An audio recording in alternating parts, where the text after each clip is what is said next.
好快咧就馬年嚟到啦，喂！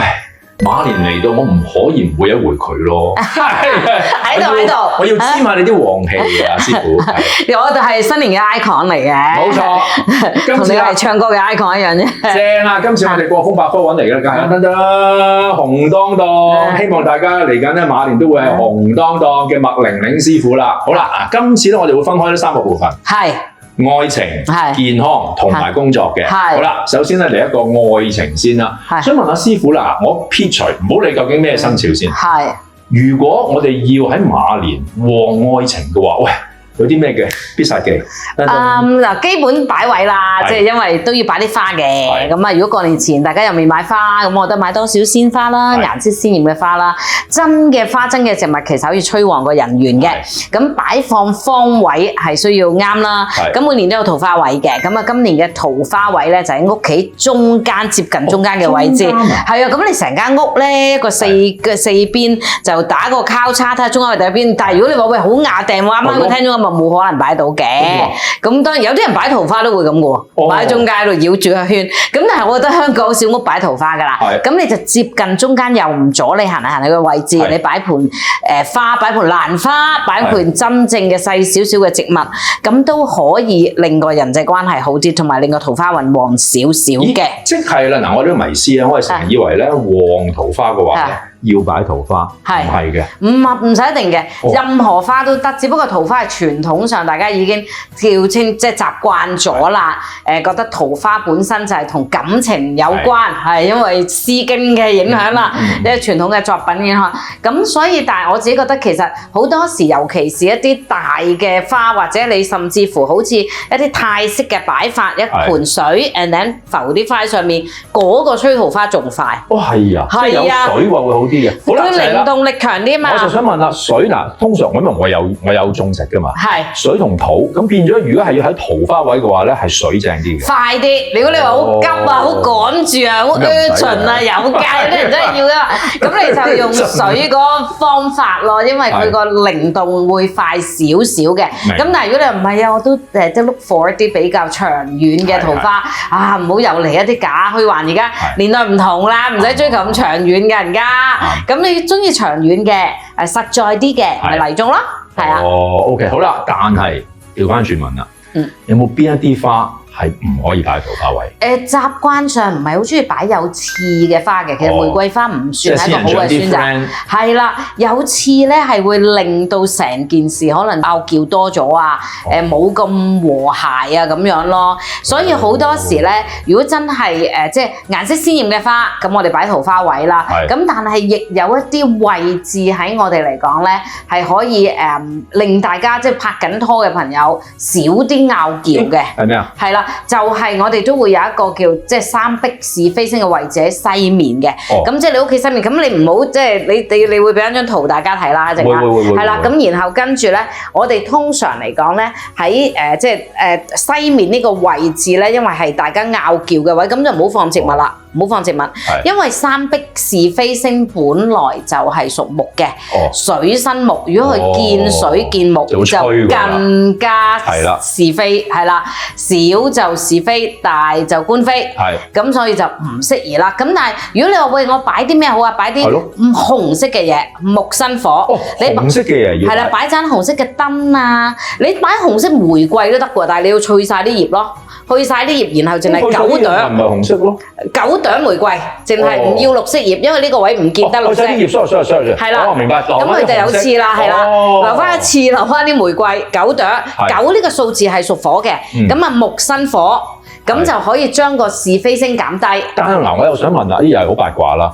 如果我要喺嗰個位，即係嗰個西位啦，是非位啊嘛，要擺咧，我當啊，好聽阿師傅講，9支玫瑰，去晒葉，全部都紅色啦。但係有水噶嘛，水唔係會旺嗰啲嘢嘅咩？咁你就我當佢唔好咁大嘅，所以即係乾插或者係就咁擺喺度咯。咁同埋你有紅色就都唔緊要嘅。咁又唔係，即係譬如如果你話我少少嘅水養呢隻玫瑰，但係淨係紅色9朵，呢個數字係頂得住嘅。明係啦，唔好有水又唔好多水。咁有啲係啦。哦 ，OK， 嗱，我諗要話俾咧啲觀眾聽啦。如果 check 嗰個咧自己嗰個方位嘅時候咧，其實好簡單。而家咧 iPhone 有呢部機有，係開咗嗰個咧嗰個嘅指南針就得㗎啦。喺呢一個西面就係你屋企日落嗰個位置，睇下你睇唔睇到？就客廳嘅西面都已經得㗎啦。好啦，咁我想問下師傅。嚇。係我今日都問題少年，唔係問題中年 ，sorry。如果我屋企喺呢一個桃花位啦，擺咗呢個花，係啊，瀨嘢謝喎，咁點算？換㗎啦，都要換，即刻要換不斷換。你通常佢哋啲人擺花係全年咁擺嘅，咁啊，當然你已經擺到都幾旺啦。so far 你覺得，我真係遇到一啲合適嘅人啊，都幾開心。咁你就唔好成日催旺佢啦，係啦。咁但係如果你話我本身有，我就最怕桃花多，咁你就唔好吹呢個位咯。唔好吹呢個位時間，你就擺一啲比較深色嘅嘢啦。尤其是我哋講屬土嘅嘢啦，譬如一啲石春啊、樹木就以白為主，因為屬土啦。因為桃花星本身係水嚟嘅，咁只能夠土製住個水。如果你話我擺8粒石春，拎個兜裝住喺度，就係擺喺個桃花位，我嚟紮住我老公啲桃花嘅，等佢冇晒桃花，咁係 OK 嘅嚇。咁但係你同時記得喎，紮得太死啲桃花係人際關係都會差啲嘅，咁所以攞個平衡點啦，係。好啦，咁又成日好擔心嘅，大家咧好擔心，本來諗住旺桃花。點嘅情況係會變咗惹嚟啲爛桃花㗎？咁好難免㗎喎，因為係㗎，所以如果你話要桃花，你又想實在啲嘅桃花，即係唔好咁虛幻嘅桃花咧，我都會建議用泥種嘅花嘅，即係譬如你平時種開咩？我平時其實我幾隻都有，不過我係種嗰啲通常咧係綠色嘅，小盆栽嘅。小盆栽都係好嘅。其實如果你話小盆栽，即係佢生長得都幾茂盛，但係就新盆栽通常我哋係我嚟旺財運多少少。桃花咧就始終係要鮮花嘅。咁但係你過年都會擺下花㗎？我係，但係我都驚㗎。我以前咧屋企試過，唔係我屋企試過咧有一年咧。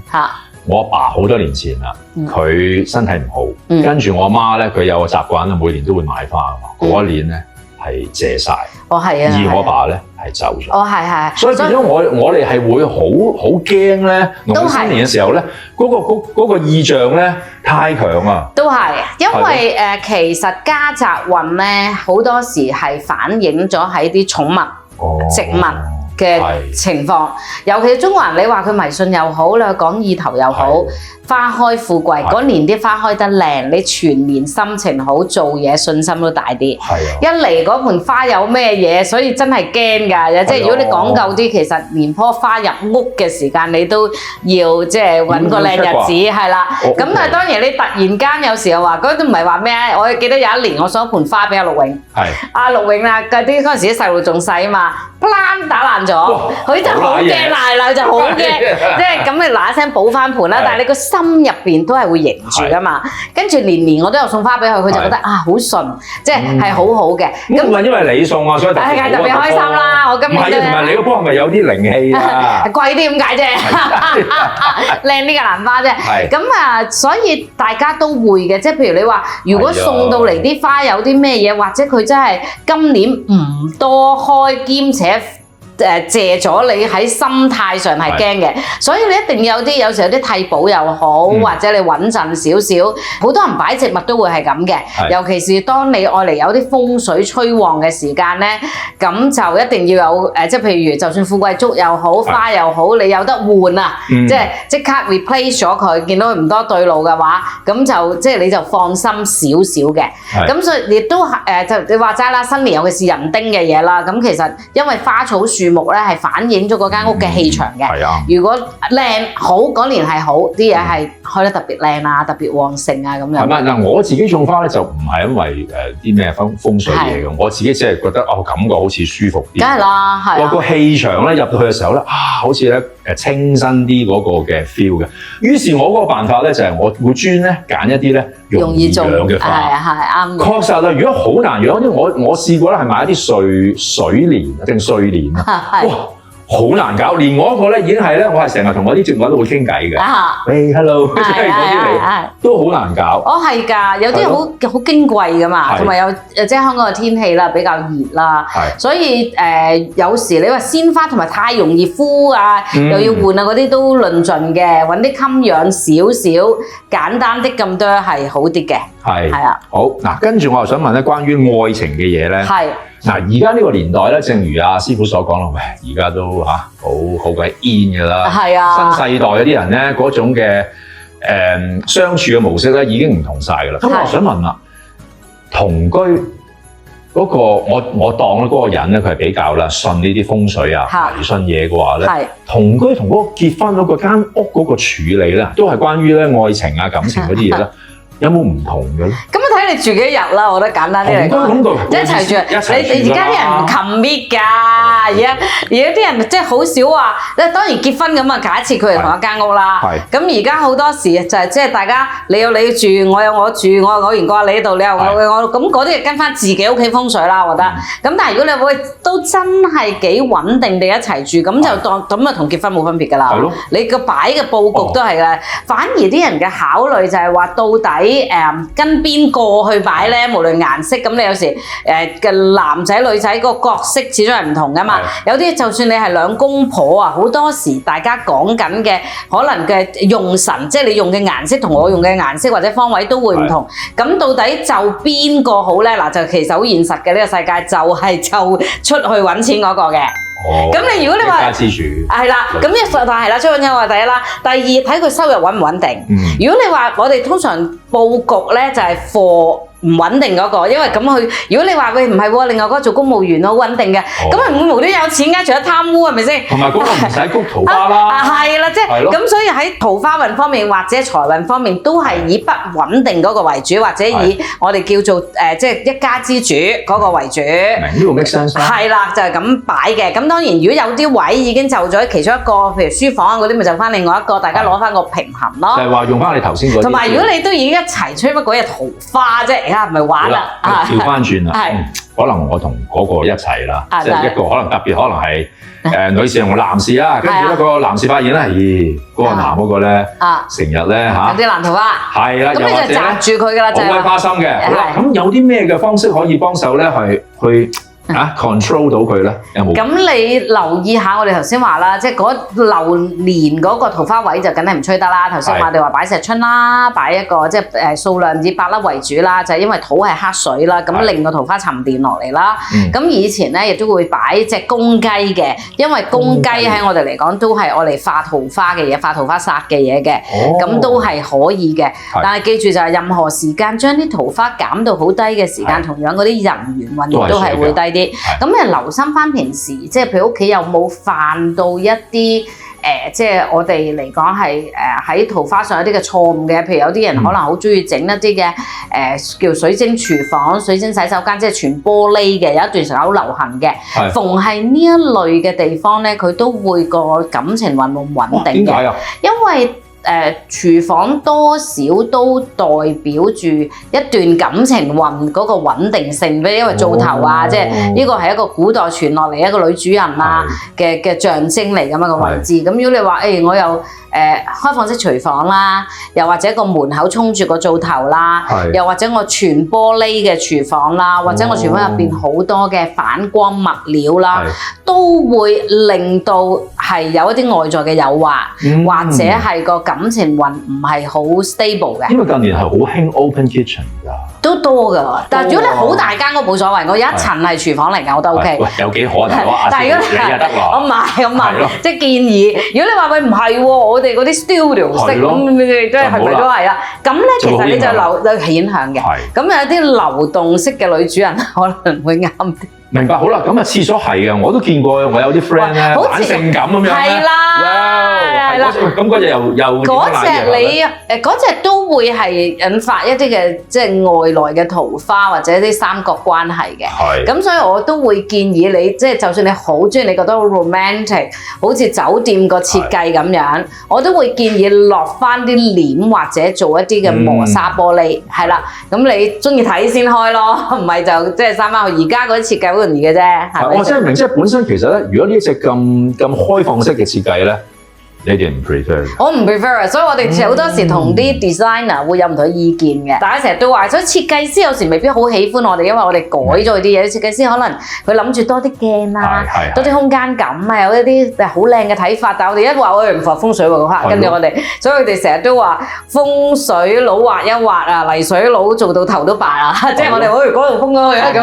係啊，咁我盡量同 designer 有個結合，即係又唔好改佢啲好靚嘅設計。又符合翻風水條件，咁就最好咯。我成日聽過一個咧，我唔知嗰個係真定係假噶啦。如果個睡房咧好多鏡或者成日睇到咧，睇到自己嘅影或者伴侶嘅影，係咪唔好嘅對外？係鏡係不能亂咁擺嘅。第一門鏡相沖啦。如果大門同埋鏡係正對咧，好多時容易有血光之災嘅，呢個係唔好嘅。尤其是車嘅睡房好多時會有車更加即係睡房嗱，唔對大門已經好啲，但係睡房如果你瞓嘅地方、坐臥嘅地方嚇，我自己覺得除咗床頭嘅兩邊係可以放梳台同埋鏡之外，之後你望唔到嘛，床頭兩邊 parallel 嘅呢個床頭咁樣擺 OK 嘅。Otherwise 如果你咁樣或者正對都係唔得嘅，呢啲位都係唔得。如果你係對唔得嘅意思係點啊？係會惹來第三者啊？唔係喎，呢個就唔關感情事，關健康事喎，仲大鑊喎。即係如果喺兩邊嘅，多數係關節有事。如果正對精神緊張、神經衰弱，因為有時中國人講佢嗰個風水係講個氣流啦，同埋鏡本身有一個吸收同埋反射嘅作用啦，亦都可以話佢有少少招陰嘅。咁你唔好講個科學或者風水原理，你起身有時屋企多嘅佢，你霎一霎眼尾，你真係唔知邊個喺度咧嚇，係啊，永遠咁樣嚇到點會唔精神緊張咧？半夜起身去廁所妝又未化，披頭散髮咁樣，係啊，咁就唔係咁好啦。同埋鏡本身係我哋喺五行上咧係屬金嘅，咁咧金係克木嘅，對關節最唔好。咁我見好多時，如果你成個 surrounding 都整晒鏡嘅話咧，係最容易腰骨痛、膝頭哥痛，咁呢啲係麻麻地。咁就反而對感情咧，鏡就唔係話真係好大影響，但係對健康有影響。好啦，有一個好低能嘅問題。係，我想問咧，如果屋企咧，我當先啦，放咗好多以前咧女朋友咧啲物品啊或者相嘅話咧，係咪貨跟住嚟緊新嘅戀情咧唔係好得㗎？定係冇㗎？定係冇關係㗎？又唔係，即係古代就真冇呢個原理啦。即係我哋如果以引用嚟講，就係話第一，你好多嘢收即係藏咗喺度。咁如果你唔打開唔成，其實係冇乜影響嘅。如果新個又唔知嘅話，冇理由將舊嗰個攤曬出嚟㗎。係啦，咁你個即係收得埋嘅話，其實正常就冇乜影響。咁但係除咗嗰個斷捨離嘅心態，其實係一個心理問題，等於啲舊嘅藥，你抌咗，你硬係覺得即係如果呢個你覺得唔使再用啦，咁你好似健康都即刻好咗，你成日儲住，你硬覺得有咩攞翻出嚟用咁嗰個，咁啊冇咁好啫。好啦，如果係情侶們咧，已經咧都好埋㗎啦。嚟緊馬年犯太歲，係咪唔適合結婚嘅？唔係喎，反而適合嘅喎。中國人話一喜擋三災，無喜是非來，太歲當頭坐，無喜必有禍。犯太歲嘅年份需要沖喜嘅。所謂犯太歲唔一定差，假如即係老鼠同馬係唔 friend 㗎嘛，唔 friend 你變動咯。所以犯太歲其實係變動，佢係一個極端嘅變化，包括住好好同埋好差，好冇中間㗎啦。咁即係話好好同埋好差，即係一係結婚啦，有可能離婚啦。可能分手啦，咁你其實係一個轉變。咁你如果應驗就你話唔係喎，都拍咗好多年拖，又沖太歲，咁不如大家計劃去結婚咧，係好事。當然喺個計劃嘅過程入邊，你可能都會有拗撬嚇，亦都我見過好多沖太歲嘅係諗住結婚嘅，點知諗下同埋傾下係變咗分手嘅，係啦，有嘅。咁所以你要成個過程籌備得好啲，同埋大家分裝清楚啲咯。嗱，你負責乜，我負責乜，少啲拗撬啦，忍讓一下啦，咁係好嘅。所以反而雙沖年係作為一個沖喜係好嘅。嗱，講到結婚嘅話，雖然嗰樣嘢即係我跟住問嘅咧，未必係同呢一個流年有關啦。不過好啦，有啲人咧係結婚嘅時候佢會夾咧呢個八字㗎嘛。萬一男同女係唔夾嘅，咁師傅你會點㗎？嗱每個地方唔同，每個地方唔同。喺中國大陸，尤其是喺沿海地方，譬如福建啦、潮州啦、台山啦，呢啲地方係好講究呢樣嘢。結婚前佢哋一定要問師傅嘅，師傅話夾咁啊夾啦。但好多拍咗幾年拖，以前我就算依幾年真係少啲。我啱啱入行，即係就算啲可能5、6年前開始少啲人 concern 呢樣嘢，因為結婚呢個已經唔係咁多人結婚啦。其實就係話，咁以前咧就真係佢哋拍咗好多年拖，然後爹哋媽咪揾老家，即係通常譬如潮州咁，佢當地有啲師傅咁啊睇一睇，如果睇話嚇黑住個奶奶喎，咁都唔俾噶啦，即係或者會好似個八字有啲黑夫喎，咁就唔使諗啦。咁通常佢哋就最後都會過嚟問我嘅，因為啲嗰對嗰就覺得俾人拆散咗咁噶嘛。其實我覺得如果屋企係信或者你係信，麻煩你就拍拖前邊感情未深嘅就睇咗先，係啦。你唔好臨尾啊，即係話大肚又話結婚，你先嚟 check。我哋可以講咩啊？係啊。咁但係我自己嘅理論就係，哎呀，其實結婚嘅嘢。講真，黑唔死咪結咯，即係好老。我心入邊真係咁諗，有好少黑得死嘅。每個人佢有自己嗰個能量嘅運行咁啊，另外一個人點會黑得死佢啊？即係自己根本就係有問題。會唔會可能佢喺埋一齊之後咧，中間又會有棘嘅嘢會？應該咁講，每個人有自己嘅能量，有佢自己嘅命運，即係等於一個自轉一個公轉咁樣，即係大家醞釀而成。咁但係你話好差去到好個極端，即係好好嘅命同好差命都好難揾。好黑住人或者好旺人嘅命，同樣都好難揾。咁大部分喺中間，你要問就早啲問。但係通常啲爹哋媽咪或者啲老人家係好 concern 嘅。